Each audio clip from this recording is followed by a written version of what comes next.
मनोज जरांगेंच्या उद्याच्या आंदोलनाला मुंबई पोलिसांची परवानगी वाढवल्यानं मराठा आंदोलकांना उद्या दिवसभर आंदोलन करता येणार।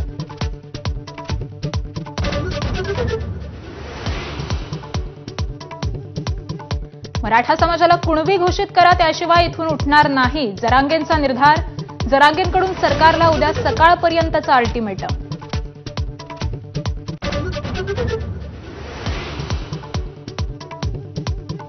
न्यायमूर्ती संदीप शिंदेंनी घेतली मनोज जरांगेंची भेट। हैदराबाद गॅझेटला मंत्रिमंडळानं तत्वतः मान्यता दिल्याची माहिती।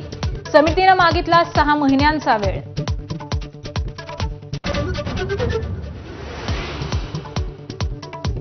समाजात तेढ निर्माण करणं तत्वात बसत नाही, राजकारण गेलं चुलीत। एबीपी माझाच्या न्यूजरूममध्ये फडणवीसांची प्रतिक्रिया।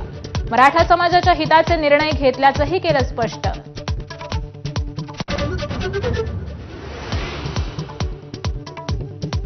मराठा आंदोलक मुंबईत का आले याचं उत्तर एकनाथ शिंदेच देऊ शकतील। जरांगेंच्या आंदोलनाबाबत राज ठाकरेंचं सूचक वक्तव्य। नवी मुंबईला जाऊन प्रश्न सोडवला होता तर आंदोलक परत का आले, शिंदेंना विचारा, असंही वक्तव्य।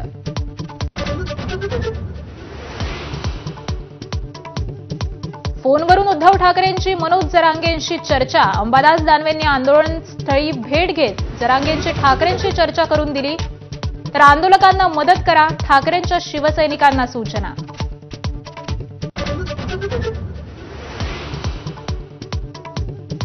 घटनेमध्ये बदल केला तरच आरक्षणाचा प्रश्न सुटू शकतो, शरद पवारांचं मोठं वक्तव्य। तर सूचना करणारे 10 वर्ष सत्तेत होते, अजित पवारांचा सणसणीत टोला।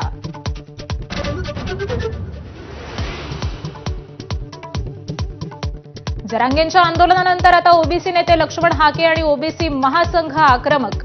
मराठा आंदोलनाविरोधात नागपुरात ओबीसी महासंघाचंही साखळी उपोषण, तर लवकरच संघर्ष यात्रा काढणार, हाकेंची घोषणा।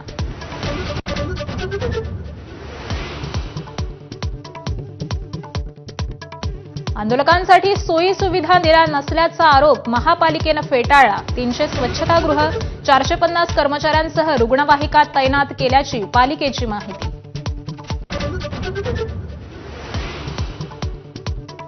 केंद्रीय गृहमंत्री अमित शहांनी सहकुटुंब घेतलं लालबागच्या राजाचं दर्शन, सोबत फडणवीस, शिंदे आणि आशिष शेलारही।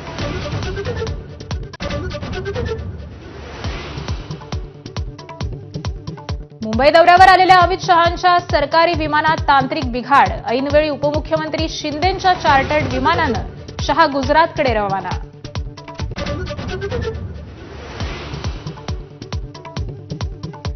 अवघ्या महाराष्ट्राला वेड लावणाऱ्या द फोक अख्ख्यांची संपूर्ण टीम माझा कट्ट्यावर। रात्री 9 वाजता रंगणार चुकवू नये अशी अफलातून मैफिल।